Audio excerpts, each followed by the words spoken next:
सुस्वागतम.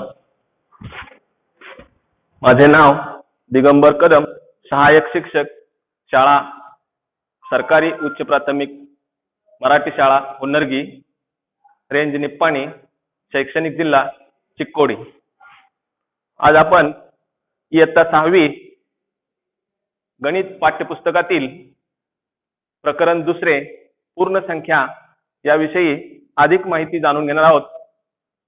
तर तत्पूर्वी आपण इथे एक चित्र दिसते ते पाहूया आणि या चित्रातील वस्तू मोजण्याचा प्रयत्न करूया. 1 2 3 4 5 6. आता आपण काय केलं, जेव्हा आपण वस्तू मोजतो तेव्हा प्रथम आपण 1 पासून सुरुवात करतो.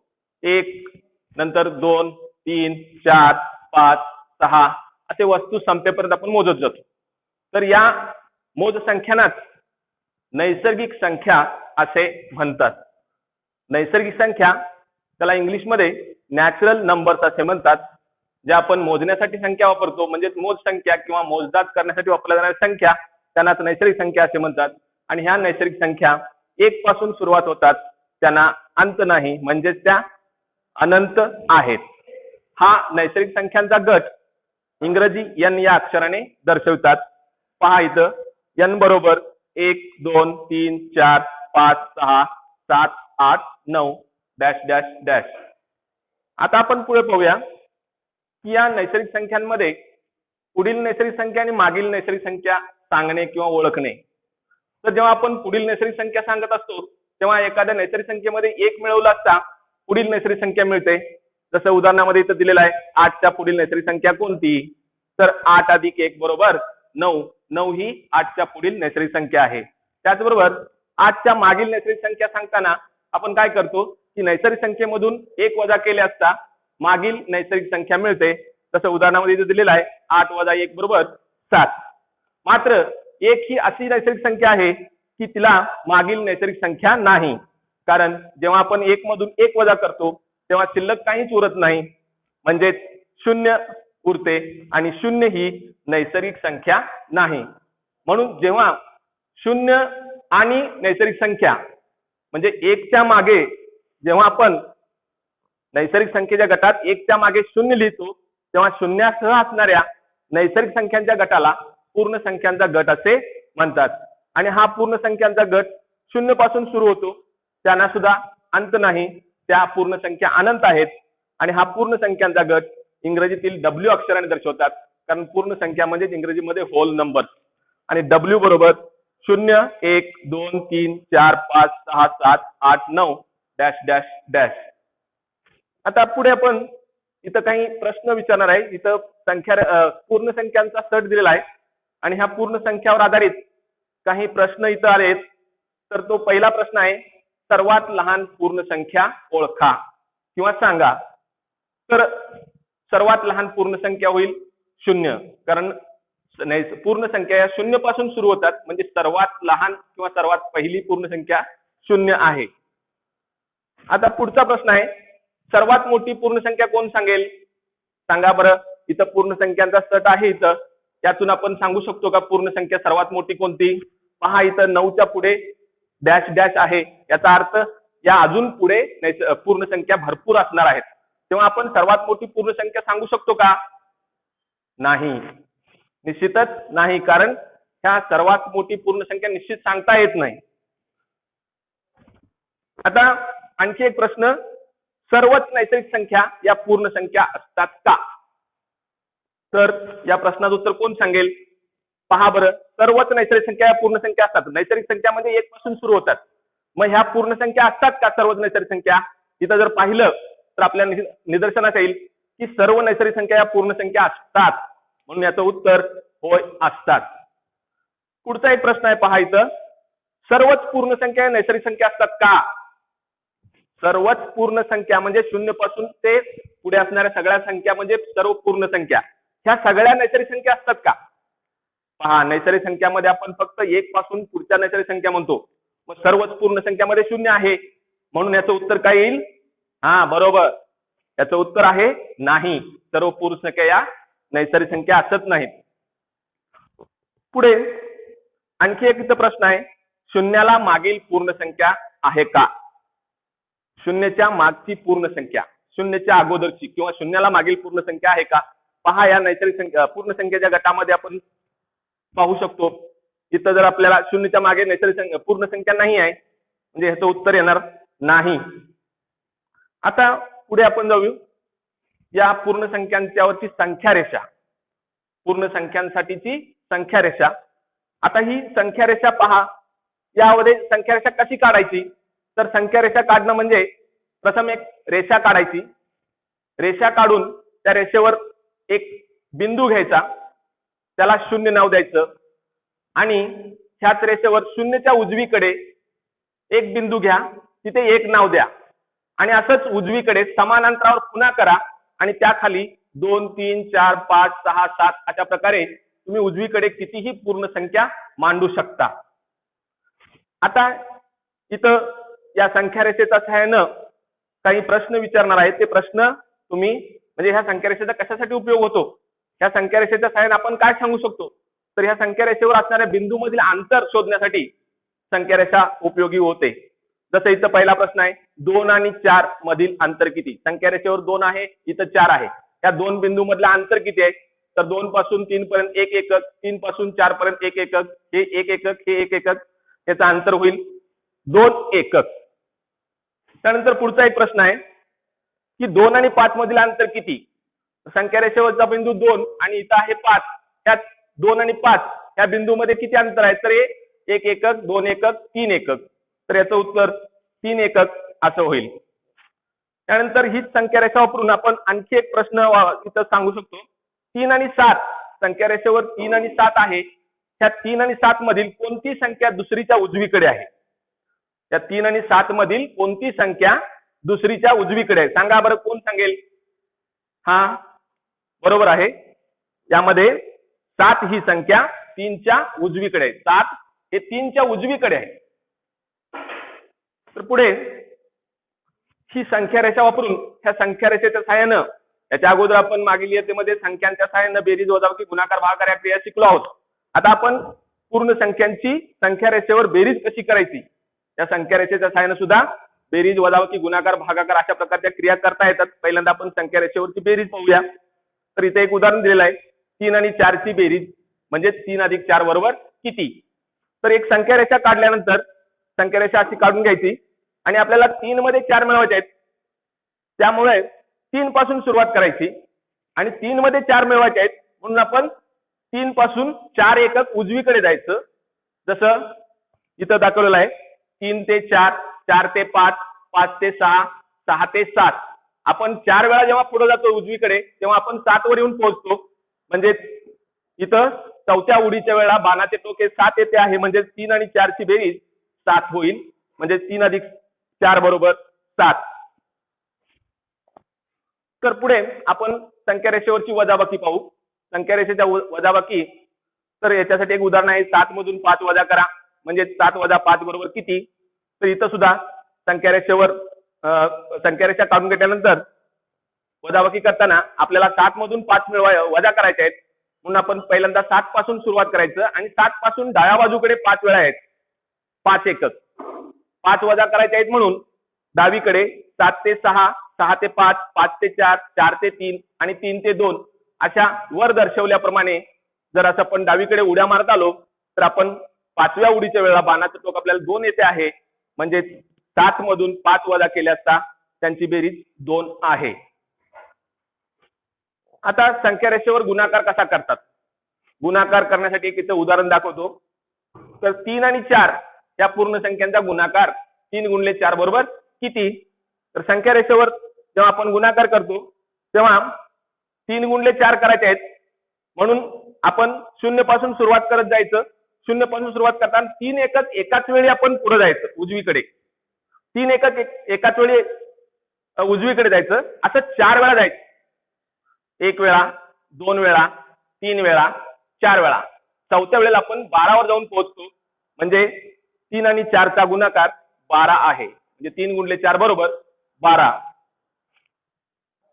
तर आता या क्रिया जेव्हा आपण बघितल्यात बेरीज वजाबाकी गुणाकार आता याच्या पुढे आपण पूर्ण संख्यांचे गुणधर्म पाहणार आहोत. पूर्ण संख्यांच्या गुणधर्म मधला पहिला गुणधर्म जो आहे त्याचं नाव आहे संवृत्तता गुणधर्म. तर तो बेरजेच्या बाबतीत आपण तपासूया, म्हणजे बेरीज क्रियेसंबंधी संवृत्तता गुणधर्म लागू होतो की नाही. तर हा संवृत्तता गुणधर्म काय आहे, त्याचा अर्थ की एक पूर्ण संख्या आणि दुसरी पूर्ण संख्या यांची बेरीज केली असता उत्तर देखील पूर्ण संख्यात येतं, ह्याला संवृत्तता गुणधर्म असे म्हणतात. आता संवृत्त म्हणजे त्याच गटातला सदस्य असणं, म्हणजे पूर्ण संख्येच्या गटामध्ये जे संख्या आहेत तीच संख्या उत्तरात सुद्धा असते, त्याला संवृत्तता गुणधर्म असे म्हणतात. म्हणजे जसं उदाहरण इथं दिलेले आहे 2-3, 7 अधिक 8 बरोबर 15, 9 अधिक 4 बरोबर 13, 0 अधिक 15 बरोबर 15. म्हणजे कोणत्याही दोन पूर्ण संख्यांची बेरीज पूर्ण संख्या येते, म्हणजे पूर्ण संख्यांचा सट हा बेरजेच्या बाबतीत संवृत्त आहे. या गुणधर्माला बेरजेचा संवृत्तता गुणधर्म असे म्हणतात. हाच गुणधर्म गुणाकार क्रियेच्या वेळेला सुद्धा लागू होतो. पूर्ण संख्यांच्या गुणाकाराच्या बाबतीत सुद्धा पूर्ण संख्या संवृत्त असतात. जसं पूर्ण संख्या गुणिले दुसरी पूर्ण संख्या बरोबर उत्तर देखील पूर्ण संख्यात येतं, त्याला गुणाकाराचा संवृत्तता गुणधर्म असे म्हणतात. कोणत्याही दोन पूर्ण संख्यांचा गुणाकार पूर्ण संख्या आहे, म्हणजे पूर्ण संख्यांचा सट हा गुणाकाराच्या बाबतीत संवृत्त आहे, त्या गुणधर्माला गुणाकाराचा संवृत्तता गुणधर्म असे म्हणतात. इथं उदाहरणं सुद्धा पाहिली तर आपण जेव्हा पाहतो 5 गुणिले 2 बरोबर उत्तर 10 आहे, म्हणजे 5 ही पूर्ण संख्या आहे, 2 ही पण पूर्ण संख्या आहे, गुणाकार जो उत्तर आलेला आहे ती पण पूर्ण संख्याच आहे. आता जास्त उदाहरणं न बघता पुढचं पाहूया आपण. आता हा गुणधर्म जो आहे संवृत्तता गुणधर्म हा वजाबाकी आणि भागाकाराच्या बाबतीत लागू होत नाही, आणि त्यासाठी वजाबाकीची उदाहरणं पाहूया आपण. इथं वजाबाकीसाठी पूर्ण संख्या घेतल्या, 10 मधून 8 वजा केलं, उत्तर 2 आलेलं आहे. 10 ही पूर्ण संख्या आहे, 8 ही पण पूर्ण संख्या आहे, उत्तर आता आलेलं उत्तर सुद्धा 2 ही पूर्ण संख्या आहे. दुसऱ्या उदाहरणात पहा, 6 मधून 9 वजा केलं, 6 ही लहान पूर्ण संख्या आहे, दुसरी 9 ही मोठी पूर्ण संख्या आहे. लहान पूर्ण संख्येतनं मोठी पूर्ण संख्या वजा करताना आपण काय करतो की मोठ्या संख्येतनं लहान संख्या वजा करून उत्तराला मोठ्या संख्येने देतो, आणि त्यामुळे उत्तर जे आलेलं आहे ते -3 आहे, आणि -3 ही आमची पूर्ण संख्या नाही आहे. म्हणून आपण असं म्हणू शकतो की दोन पूर्ण संख्यांची वजाबाकी नेहमीच पूर्ण संख्या येत नाही. म्हणून आपण असे म्हणू की पूर्ण संख्यांच्या बाबतीत वजाबाकी संवृत्त नसते, किंवा वजाबाकीच्या बाबतीत पूर्ण संख्याचा सट हा संवृत्त नसतो. तसंच भागाकाराच्या बाबतीत सुद्धा असंच पाहता येईल. पूर्ण संख्येचा भागाकार केला तर नेहमीच पूर्ण संख्या उत्तर येत नाही. जसं इथं उदाहरणामध्ये दाखवलंय, पूर्ण संख्या भागिले पूर्ण संख्या बरोबर पूर्ण संख्या आहे किंवा नाही. तर इथं एक उदाहरण आहे, 8 भागिले 2 बरोबर 4. 4 ही पूर्ण संख्या आहे, पण जेव्हा आपण 9 भागिले 4 करतो तेव्हा उत्तर आपल्याला पूर्ण संख्येमध्ये मिळत नाही. 9 भागिले 4 म्हणजे 9/4 किंवा 9/4 अशा प्रकारचं उत्तर मिळतं, आणि 9/4 किंवा 9/4 ही पूर्ण संख्या नाही. म्हणून दोन पूर्ण संख्यांचा भागाकार नेहमीच पूर्ण संख्या येत नाही. म्हणून आपण असे म्हणू की पूर्ण संख्यांच्या बाबतीत पूर्ण संख्या भागाकाराच्या बाबतीत संवृत्त नसतात. आता या पूर्ण संख्यांच्या बाबतीतला दुसरा गुणधर्म आहे, त्याचं नाव क्रमनिरपेक्षता गुणधर्म. तो आपण बेरजेच्या बाबतीत तपासूया. बेरीज दोन पूर्ण संख्यांना कोणत्याही क्रमात मिळविल्यास बेरीज बदलत नाही, या गुणधर्माला बेरजेचा क्रमनिरपेक्षता गुणधर्म असे म्हणतात. बेरीज क्रियेमध्ये संख्यांच्या क्रमाला महत्व नसते. संख्या कोणत्याही क्रमात मांडलात तर उत्तर हे बदलत नाही. जसं उदाहरण इथं दाखवलेलं आहे, 5 अधिक 4 बरोबर 9. हे जर आपण दुसऱ्या पद्धतीने मांडलं, 4 अधिक 5 बरोबर देखील उत्तर 9च येतं. म्हणून 5 अधिक 4 बरोबर 4 अधिक 5. सामान्यपणे आपण कोणत्याही दोन पूर्ण संख्या ए आणि बी या दोन पूर्ण संख्यांसाठी असे म्हणू की ए अधिक बी बरोबर बी अधिक ए. हा एक सामान्य नियम तयार होईल. आता हाच क्रमनिरपेक्षता गुणधर्म गुणाकाराच्या बाबतीत पाहूया. दोन पूर्ण संख्यांना कोणत्याही क्रमात गुणल्यास गुणाकार बदलत नाही, या गुणधर्माला गुणाकाराचा क्रमनिरपेक्षता गुणधर्म असे म्हणतात. गुणाकार क्रियेमध्ये देखील संख्यांच्या क्रमाला महत्व नसते.